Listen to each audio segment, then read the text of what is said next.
Hello and welcome to Majestic academy. Hope you are all doing well. तो हम लोग जो जीके का सेशन स्टार्ट किए हैं जिसमें हम लोग जो है चैप्टर वाइज उसके एमसीक्यूज को सॉल्व कर रहे हैं।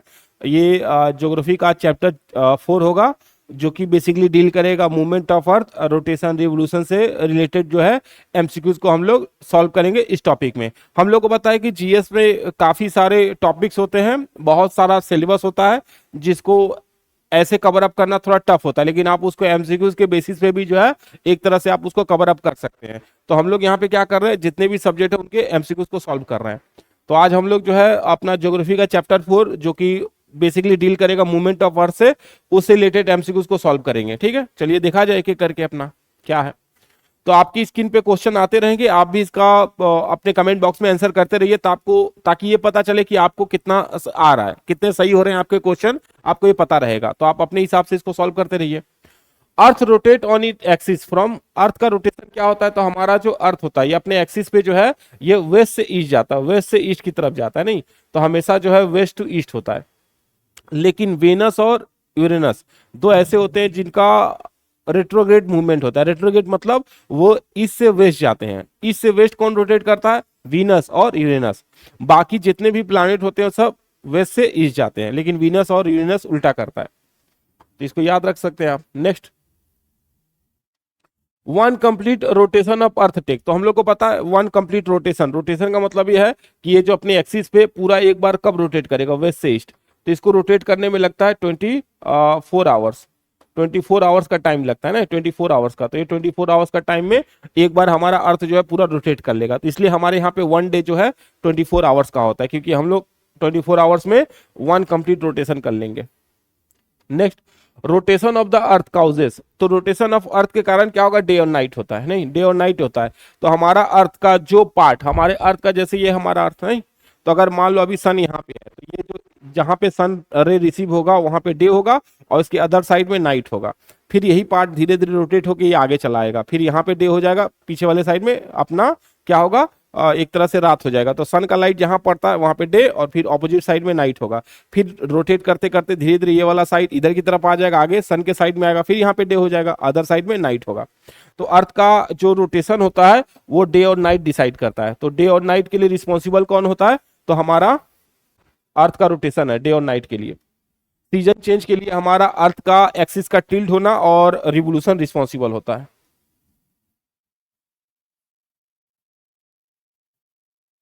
Next, one complete revolution of earth around the sun. तो रिवोल्यूशन किसको बोलते हैं? जब हमारा अर्थ जो है, ये हमारा अर्थ जो है ये वेस्ट से ईस्ट तो घूमता है, लेकिन साथ ही साथ क्या करता है, ये हमारे सन के चारों तरफ घूमता है। ये हमारा सन है मान लो, और सन के चारों तरफ जो है रिवॉल्व करता है। इसको हम लोग बोलते हैं रिवोल्यूशन। तो इसके लिए क्या करता है, ये 365 डेज, 365 डेज और ऑलमोस्ट 6 आवर के आसपास लेता है। तो 365 और 1/4 डे का टाइम लेता है ये। तो इसीलिए जो ये 1/4 डे एक्स्ट्रा हो रहा है ना, 6 आवर जो एक्स्ट्रा आ रहा है, इसको हम लोग 4 ईयर्स में देखेंगे तो ये जो 6 एक्स्ट्रा आवर आ रहा है ये 4 ईयर्स में एक कंप्लीट डे में कन्वर्ट हो जाएगा, 24 आवर्स का एक डे बन जाएगा। इसलिए हम लोग लीप ईयर क्या करते हैं, लीप ईयर जो है हर 4 ईयर्स में लीप ईयर ऐड हो जाता है, मतलब लीप ईयर मनाया जाता है हर 4 ईयर्स में। तो हर 4 ईयर्स में जो हमारा जो टाइम पीरियड होता है ईयर का वो 366 हो जाएगा।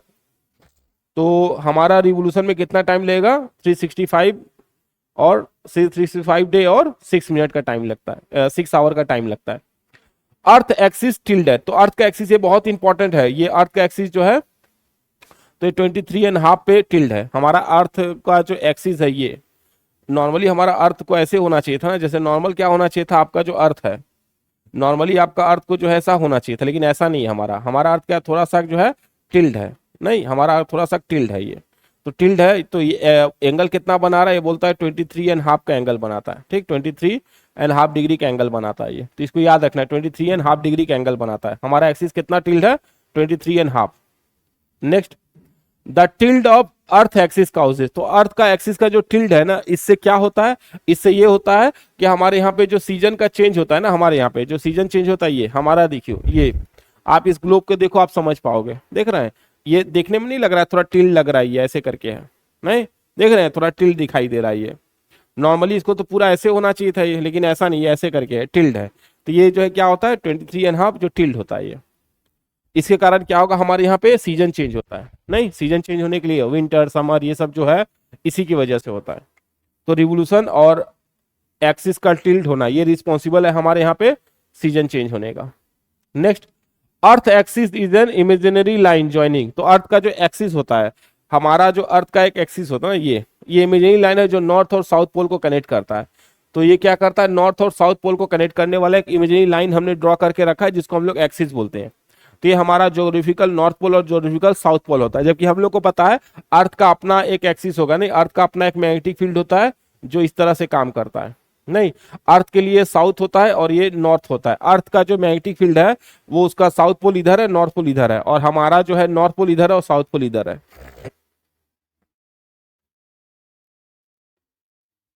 Next, the path of the earth around the sun is.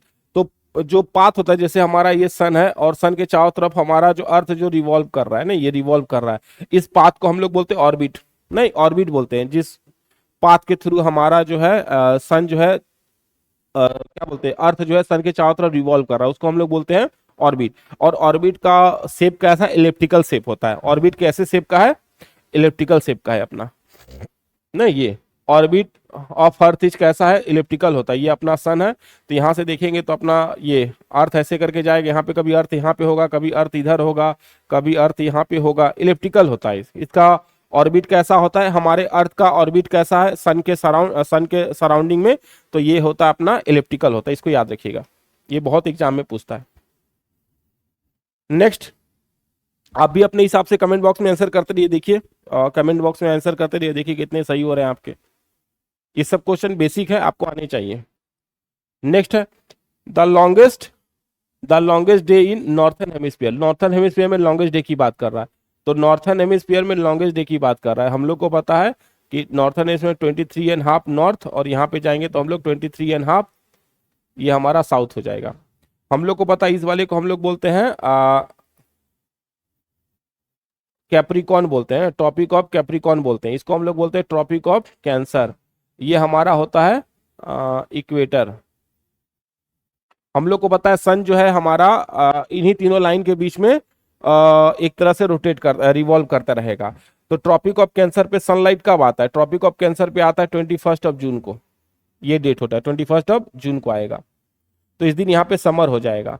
Equator पे कब आएगा, तो इक्वेटर पे जो है 21 है, मार्च हो गया 21 मार्च, 23 सितंबर, ये ऐसे डेट होते हैं। 21 मार्च हो गया या 22 मार्च हो जाएगा, ये 23 सितंबर हो जाएगा जहां इक्वेटर आएगा। ट्रॉपिक ऑफ कैप्रिकॉर्न पे 22 दिसंबर को आएगा। तो अगर हमसे पूछा जाए कि नॉर्थन हेमिस्फीयर में लॉन्गेस्ट डे बोल रहा है, तो ये 21 हो जाएगा। 21 जून को नॉर्थन हेमिस्फीयर में क्या होगा, लॉन्गेस्ट डे हो जाएगा, क्योंकि सनलाइट यहीं पे होगा। सनलाइट वर्टिकली यहीं पे एक तरह से आपको देखने को मिलेगा। तो सनरे चूंकि वर्टिकली यहाँ पे आ रहा है 23.5 tropic of Cancer north hemisphere में, इसलिए यहाँ पे सबसे लॉन्गेस्ट डे होगा और सबसे शॉर्टेस्ट नाइट होगा। ठीक है, यहाँ पे इस समय समर का सीजन रहेगा। तो डेट याद रखना है, 3 मंथ का टाइम लेता है। Next, the shortest day in northern hemisphere. Shortest day की बात कर रहा है, तो ऑब्वियस है 21 जून। 21 जून को लॉन्गेस्ट डे और शॉर्टेस्ट नाइट होता है। यहाँ पे नॉर्थन हेमिस्फीयर की बात कर रहा है।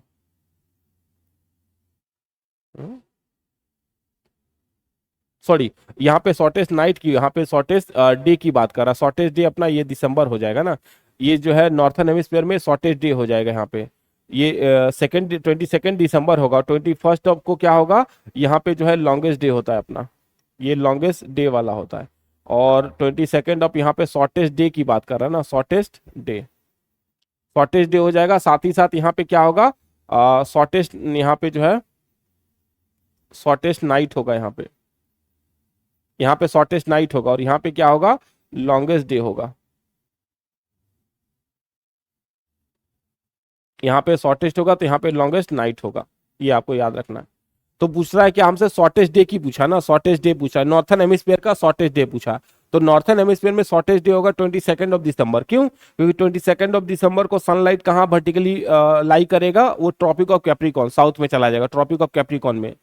22 दिसंबर को ट्रॉपिक ऑफ कैप्रिकॉर्न पे लाई करेगा। उस समय ऑस्ट्रेलिया में समर सीजन चलेगा, लॉन्गेस्ट डे होगा सदर्न हेमिस्फीयर में। तो सदर्न हेमिस्फीयर में लॉन्गेस्ट डे होगा, लेकिन नॉर्थन हेमिस्फीयर में शॉर्टेस्ट डे होगा। तो शॉर्टेस्ट डे नॉर्थन हेमिस्फीयर में 22 दिसंबर को होगा, और लॉन्गेस्ट डे कब होगा नॉर्थन हेमिस्फीयर में? 21 जून को होगा। तो इसको याद रखा जा सकता है। Next, equal day and night. Equal day और नाइट कब होगा? जब हमारा सन जो है वर्टिकली लाई हो अपने इक्वेटर पे, जब इसका रे इक्वेटर पे पड़े। तो इक्वेटर पे कब आता है? एक तो 21 मार्च को आएगा, और एक आता है 23 सितंबर को। ये 2 दिन होता है नहीं। तो 22 मार्च और 23 सितंबर दो ऐसा डेट है जहां पे हमारा सन का जो रे होता है वर्टिकली लाई करता है हमारे इक्वेटर के ऊपर। तो उस दिन जो है नॉर्थन और सदर्न हेमिस्फीयर में इक्वल होता है, 12 आवर का होता है। 12 आवर का डे और नाइट होता है यहाँ पे, नहीं 12 आवर का होगा, 12 आवर का डे और नाइट होता है, इक्वल होता है, डे और नाइट इक्वल हो जाएगा।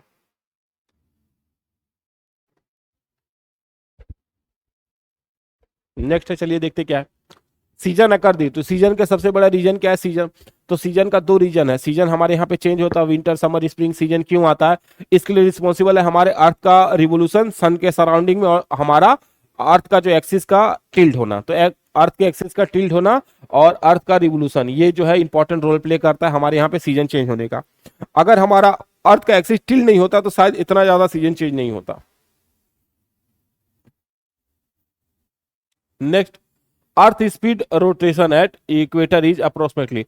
तो हमारा अर्थ जो है अपने एक्सिस पे रोटेट कर रहा है ना, अपने एक्सिस पे ऐसे रोटेट कर रहा है वेस्ट से लेके ईस्ट पे। तो इसका रोटेशन का स्पीड क्या है? तो ऑलमोस्ट 1700 किलोमीटर के आसपास है, 1700 किलोमीटर पर आवर के आसपास है। तो इसको बोलते हैं 1670 किलोमीटर के आसपास पर आवर है। ये इसका रोटेशनल स्पीड है, इतना स्पीड से हम लोग रोटेट करते हैं अपने एक्सिस पे। The time difference between two longitude is 15 apart. तो बोल रहा है कि यहाँ पे जो अगर 2 लॉन्गिट्यूड है और उनके बीच में टाइम डिफरेंस क्या हो रहा है? 15 मिनट का, 15 डिग्री का है। मतलब क्या होगा? 1 आवर हो जाएगा। 15 डिग्री इक्वल टू क्या होता है? 1 आवर होता है। हम लोग को पता है ना कि अर्थ जो है 360 डिग्री रोटेट करता है 24 आवर्स में। तो इस हिसाब से देखा जाएगा तो यहाँ पे जो है ये 50 निकल आएगा। मतलब 1 आवर में हमारा जो अर्थ है 15 डिग्री रोटेट करता है। 1 आवर में 15 डिग्री, 1 आवर 15 डिग्री, और 4 मिनट लग जाएगा इसको। 4 मिनट में 1 डिग्री करेगा। तो यहाँ पे हो गया 1 आवर लगेगा इसको। 15 डिग्री का अगर डिफरेंस है तो मतलब 1 आवर का हो गया।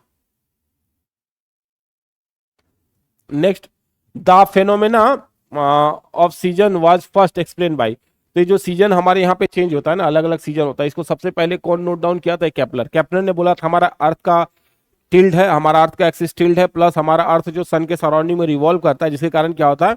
सन का जो रे होता है थ्रू आउट द ईयर एक जैसा नहीं होता, उसका रे चेंज होगा, जिसके कारण हमारे यहाँ पे सीजन चेंज होता है। सबसे पहले इसको ऑब्जर्व करने वाला होगा केपलर। तो केपलर ने इसको सबसे पहले ऑब्जर्व किया था।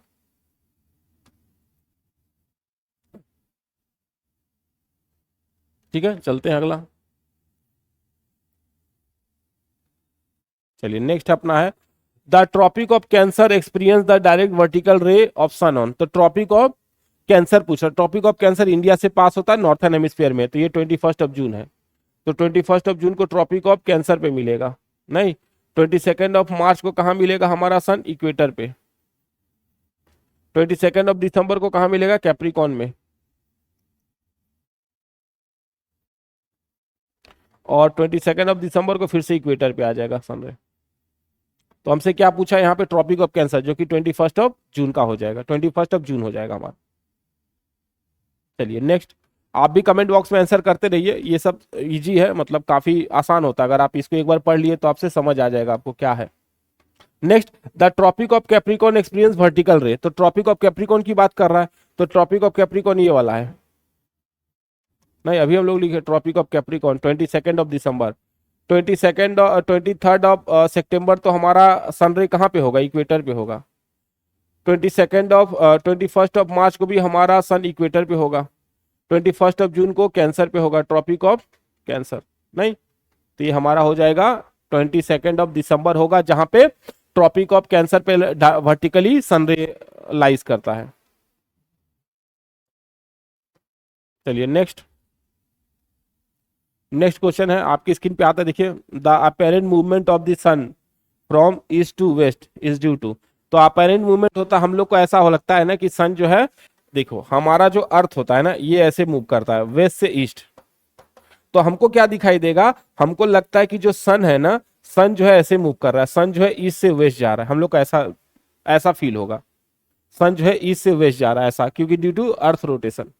तो अर्थ के रोटेशन के कारण ऐसा होता है। नहीं, ऐसा फील होगा कि सन जो है कहां से, ईस्ट से वेस्ट जा रहा है, जबकि ऐसा होता नहीं है। नहीं, हमारा जो मूवमेंट होता है, अर्थ ऐसे रोटेट करता है वेस्ट से ईस्ट, इससे हमको दिखता है सन राइज हो रहा है ईस्ट से और सन सेट होगा वेस्ट में, ऐसा हम लोग को फील होता है ड्यू टू रोटेशन ऑफ अर्थ।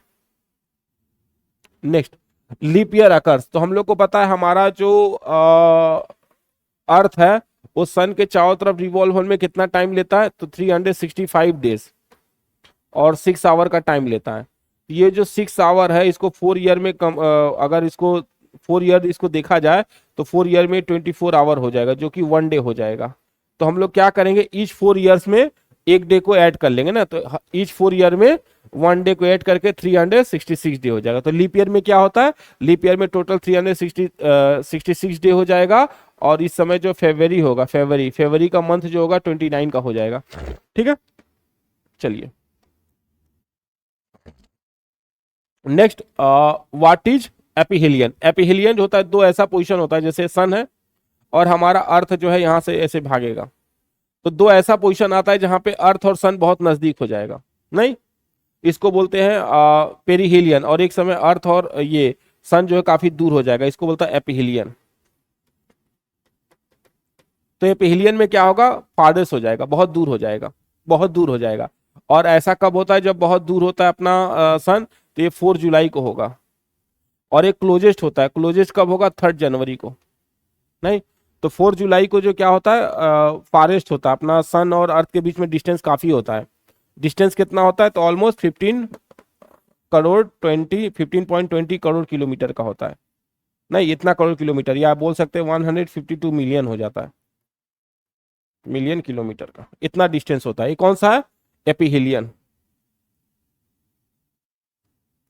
ठीक है, व्हाट इज पेरिहेलियन, सबसे क्लोजेस्ट पोजीशन, क्लोजेस्ट, जब क्लोजेस्ट होता है तब।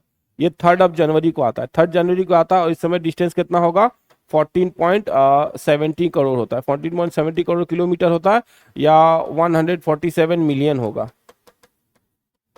नहीं, तो ये समय क्लोजेस्ट होता है। हमारा जो सन और हमारा जो अर्थ है, सन के सबसे क्लोजेस्ट कब होगा, तो 3 जनवरी को होगा, 3 जनवरी को होता है, और डिस्टेंस 147 मिलियन किलोमीटर हो जाएगा, या फिर 14.70 करोड़ किलोमीटर होता है। Next, midnight sun is seen. तो मिडनाइट सन कहां पे होगा, ये हम लोग को जो है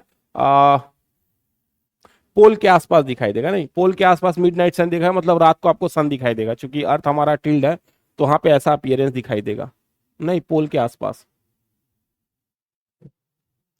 विच latitude experience 6 month day and 6 month night. तो 6 मंथ डे और 6 मंथ नाइट का कहाँ मिलेगा हमको, तो इसके लिए हम लोग को जाना पड़ेगा arctic circle. Arctic circle region है जहां पे सन रे जो है डायरेक्टली 6 मंथ तक हमको रिसीव होगा, और 6 मंथ तक रिसीव नहीं होगा। तो जब रिसीव होगा तो वहां डे होगा, और फिर 6 मंथ तक नाइट चलेगा अपना। तो ये आर्टिक सर्कल होगा 66.5 north.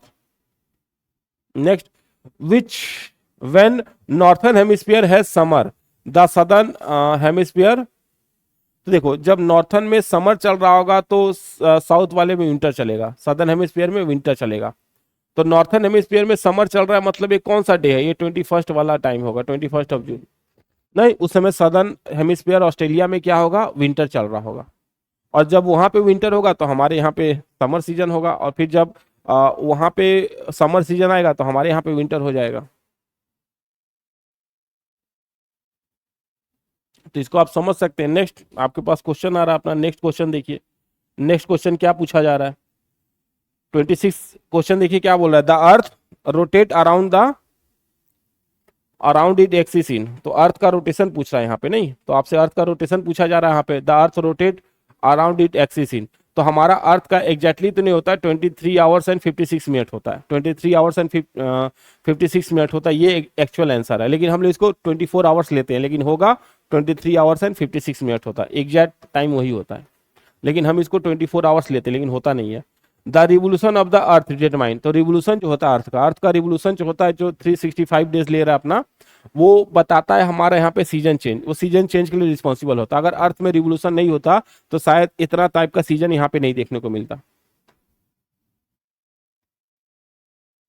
Next, which circle receive maximum insolation through out the year, तो कहाँ पे सबसे ज्यादा जो है सन रिसीव होगा? तो हम लोग को पता है सन हमारा जो है बेसिकली जो है लाई कहाँ पे करता है, इक्वेटर से लेके 23.5, नहीं ये नॉर्थ, और यहाँ पे फिर आएगा 23.5 अपना साउथ, इसी के बीच में लाई करता है। तो सबसे ज्यादा जो सन रे कहाँ मिलेगा हमारा, इक्वेटर के पास। इक्वेटर एक ऐसा रीजन है जहां पे थ्रू आउट द ईयर सन रे रिसीव होता है, तो इक्वेटर सबसे हॉट जोन होता है हमारे अर्थ पे। Next, the imaginary line dividing the earth into two equal hemisphere, तो इमेजिनरी लाइन कौन है जो अर्थ को दो पार्ट में डिवाइड करेगा? इक्वेटर। इक्वेटर जो है अर्थ को ऑलमोस्ट दो पार्ट में डिवाइड करता है, नॉर्थर्न हेमिस्फीयर और southern hemisphere. India northern hemisphere का पार्ट है, तो इक्वेटर दो पार्ट में डिवाइड करेगा। Next, when earth is tilted away from the sun that hemisphere experience, when earth is tilted away from the sun the hemisphere experience, तो अगर away from the सन है ना, तो उस समय तो वहां पे विंटर आ जाएगा। अगर अवे है, अगर ऐसा टिल्ड है कि वो सन रे से दूर भाग रहा है, तो ऑब्वियस है वहां पे क्या होगा, विंटर का सीजन होगा। और उसके सामने रहता तो अपना समर सीजन होता, तो ये विंटर सीजन हो जाएगा।